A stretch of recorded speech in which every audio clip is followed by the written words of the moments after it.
Indonesia Sehat bersama Perawat. Assalamualaikum warahmatullahi wabarakatuh. Yang saya hormati, Dewan Juri Lomba Public Speaking serta seluruh audiens yang mendengarkan. Perkenalkan, saya Monica Sinta, mahasiswi dari Universitas Sriwijaya. Pernahkah kita bertanya mengapa begitu banyak penyakit yang sebenarnya dapat dicegah tapi masih terus terjadi? Mengapa masih ada masyarakat yang hanya datang ke rumah sakit ketika penyakitnya sudah berada pada tahap yang berat?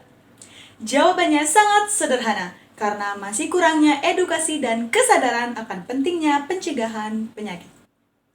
Hadirin sekalian, ketika mendengar kata perawat, sebagian besar orang mungkin hanya membayangkan seseorang yang bekerja di rumah sakit saja.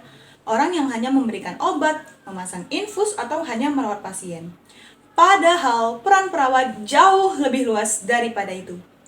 Perawat adalah pendidik, perawat adalah motivator sekaligus penggerak perubahan di tengah masyarakat. Perawat tidak hanya hadir saat seseorang sakit saja, tapi juga berupaya agar masyarakat tetap sehat melalui edukasi yang sederhana namun sangat bermakna.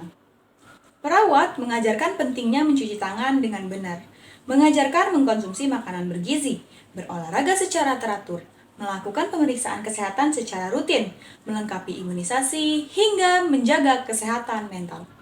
Langkah-langkah kecil inilah yang mampu mencegah penyakit besar di kemudian hari.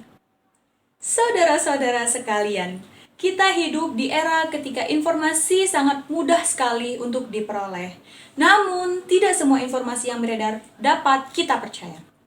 Disinilah perawat memiliki tanggung jawab yang sangat besar sebagai sumber edukasi kesehatan yang benar, ilmiah, dan juga mudah dipahami oleh masyarakat. Perawat senantiasa hadir di puskesmas, rumah sakit, sekolah, tempat kerja, bahkan perawat langsung terjun ke rumah-rumah warga melalui berbagai program kesehatan. Dengan penuh empati, perawat mendengarkan, membimbing, memberdayakan masyarakat agar masyarakat mampu menjaga kesehatannya sendiri. Sebab kesehatan itu bukan hanya tanggung jawab dari tenaga kesehatan saja, tapi merupakan tanggung jawab kita semua. Bayangkan, jika setiap keluarga memahami cara mencegah hipertensi, cara mencegah diabetes, cara mencegah stunting, cara mencegah penyakit lain, tentu saja Indonesia akan memiliki masyarakat yang lebih sehat, produktif, dan berkualitas.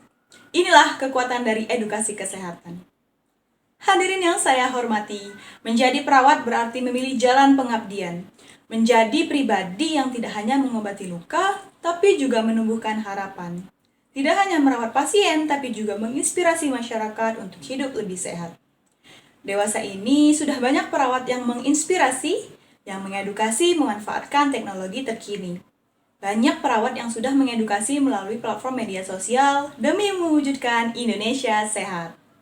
Sebagai generasi penerus bangsa, mari kita dukung peran perawat dengan mulai menerapkan perilaku hidup sehat dan bersih dan juga menjadi teladan di lingkungan sekitar kita. Serta jangan lupa sebarkan informasi kesehatan yang benar ya, karena perubahan itu dimulai dari langkah-langkah kecil yang dilakukan secara bersama-sama. Saya percaya bahwa Indonesia sehat bukan hanya dibangun dengan rumah sakit yang megah saja atau hanya dengan teknologi yang canggih, tapi juga melalui masyarakat yang sadar akan pentingnya pencegahan penyakit. Juga dengan tenaga perawat yang terus menginspirasi melalui edukasi kesehatan. Mari kita jadikan perawat sebagai mitra dalam mewujudkan Indonesia yang lebih sehat, lebih kuat, dan juga lebih sejahtera. Karena mencegah selalu lebih baik daripada mengobati, dan pendidikan kesehatan adalah investasi terbaik bagi masa depan Indonesia. Terima kasih atas perhatiannya. Ingatlah, sehatnya bangsa dimulai dari kita semua. Wassalamualaikum warahmatullahi wabarakatuh. Terima kasih.